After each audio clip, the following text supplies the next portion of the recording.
Welcome student, চলো দেখে নেওয়া যাক মিশ্র সমবায়। আমরা সমান্তরাল সমবায় এবং শ্রেণী সমবায়টা পড়েছি, কিন্তু পরীক্ষায় তোমাদের মিশ্র সমবায়ও দিয়ে দিতে পারে একটা ছবি অঙ্কন করে। সেখান থেকে তোমাদের বুঝে নিতে হবে কোনটা সমান্তরাল আর কোনটা শ্রেণী সমবায়। সেইভাবেই আমরা এখান থেকে এইটা দেখে নিই।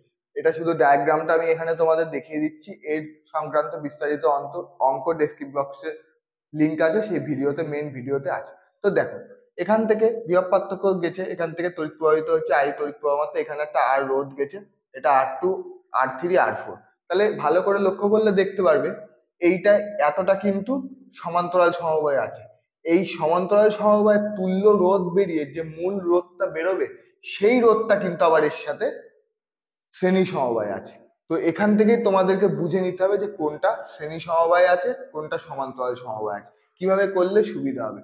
এইবার হয়তো এখানে আরো একটা রোধ দিতে পারতো, তাও তোমাদের এই সমান্তরালটা করে, কিংবা এপাশেও একটা সমান্তরাল দিত, আবার এপাশে তারপরে শ্রেণী থাকতো, দিয়ালে এই সমান্তরালটা সমাধান করতে হতো, এই সমান্তরালটা সমাধান করে যে মানটা বেরোতো সেটাকে শ্রেণী সমবায় সূত্রে করতে হতো। কিংবা এখানে যদি আলাদাভাবে একটা শ্রেণী সমবায় করে দিত, তাহলে এটা সমাধান করতে হতো, এটা এটা আর এটা, তখন আমাদের আবার শ্রেণী সমবায় সমাধান করে তুল্য রোধটা বের করতে হতো।